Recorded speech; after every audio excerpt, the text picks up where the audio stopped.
Welcome to Golden Wallet's 60 Plus YouTube channel. My promise to you in every single explainer on this channel is this. By the time this lesson ends, you will know exactly what to do next. No confusion, no guessing, no wondering if you filled something out correctly. Just clear, confident, step-by-step guidance from start to finish. That is what we do here every single day. So settle in, have your documents ready, and let's walk through today's lesson together, one step at a time. Okay, let's take a quick look at today's agenda.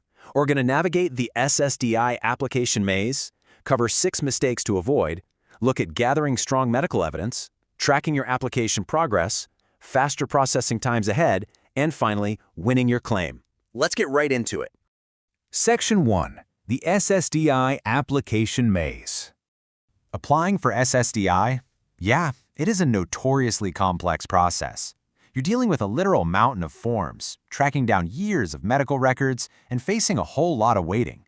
It is completely normal to feel a bit lost or overwhelmed. But we really need to pause and ask this vital question. Why do so many disability claims fail? Getting a handle on the common pitfalls is absolutely crucial so we can dodge them right out of the gate. Here's the harsh reality. Only about 40% of SSDI applicants are actually awarded benefits across all levels of adjudication. Less than half. That is a staggering statistic. But here's the silver lining. A lot of these folks fail because of completely preventable technical errors, not because they lacked a real medical need. Knowing this puts the power back in your hands to be totally meticulous with your own paperwork. Section 2. 6 mistakes to avoid. So what are these application-ruining mistakes? Let's run through them. Number 1, leaving blanks. A reviewer might think your application is just incomplete. Number 2, writing illegibly. If they literally can't read your handwriting, they can't help you. 3, providing incorrect info. Put down the wrong doctor's phone number and the SSA will just stop trying to get your records. 4, missing deadlines. The SSA has a strict 10-day reply window and missing it can absolutely tank your case. 5, contradictions. Saying one thing on one form and something else on another raises massive red flags. And 6, rejecting professional help when you're in over your head. It's a really costly mistake to go it alone if you're stuck. Here is a super simple, game-changing fix to keep your application moving. Don't leave questions blank.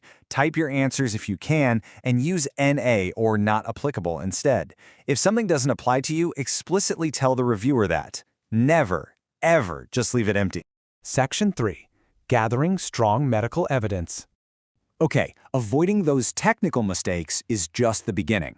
Now we need to talk about your medical evidence. The SSA basically wants to know one thing. Does your condition actually prevent you from working?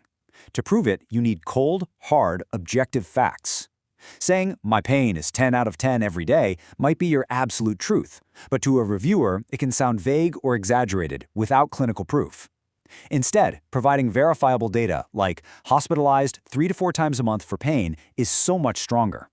Keep your application laser-focused purely on the conditions that disable you and leave out the minor, unrelated stuff.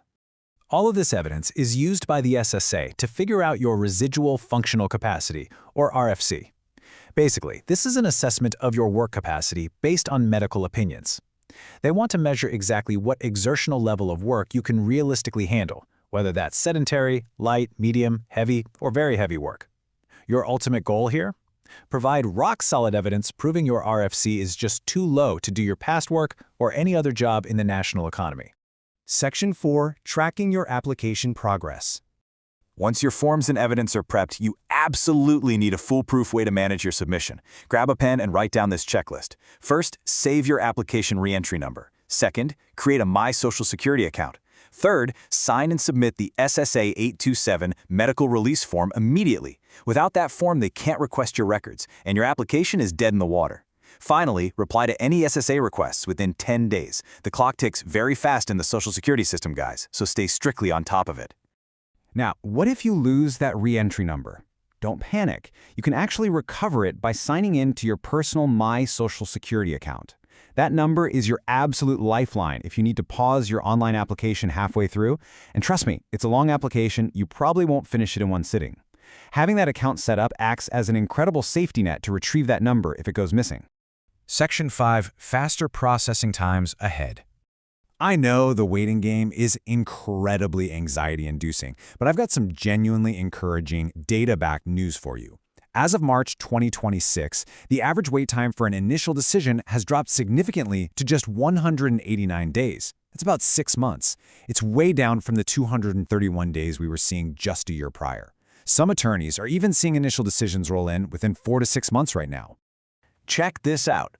We've seen a massive 33% drop in the disability determination services backlog over the last 2 years. They went from a staggering 1.26 million cases in June 2024 down to 831,000 in February 2026. By expanding their use of video and telephone hearings and overhauling their online systems, the SSA is genuinely making a dent in that pile. So, here's what your timeline potentially looks like today. You apply, and an initial decision takes about 6 months. Get denied, reconsideration takes another 3 to 4 months. Denied again, a hearing with a judge is scheduled in about 8 to 10 months. Yes, it is still a marathon, but with hearing backlogs at their lowest level in nearly 30 years, that finish line is a lot closer than it used to be. Section 6. Winning your claim. Listen, even with a flawless application and faster processing times, initial denials still happen. But please, you must not panic. Like the quote says, a denial isn't the end of your Social Security disability claim. It's often just the next step in the process. A denial just means it's time to request a reconsideration and maybe bring in a pro, an experienced disability attorney, to beef up your appeal. So many totally valid claims get denied at first just because of a missing document or a tiny technical oversight. Bringing in a representative early on can dramatically boost your odds of success. Plus, their fees are legally capped, and they generally only get paid if you actually win. You now have the exact roadmap to avoid those crucial application-ruining errors. So go start that online application today. Gather your documents, use those NAs, and take control of your claim. But before you go, ask yourself this. Knowing just how rigorous the SSA is right out of the gate, what else could you be doing to absolutely bulletproof your medical records before you hit submit? Think about that. Thank you so much for joining me for this explainer, and we will dive into exactly how to do that next time.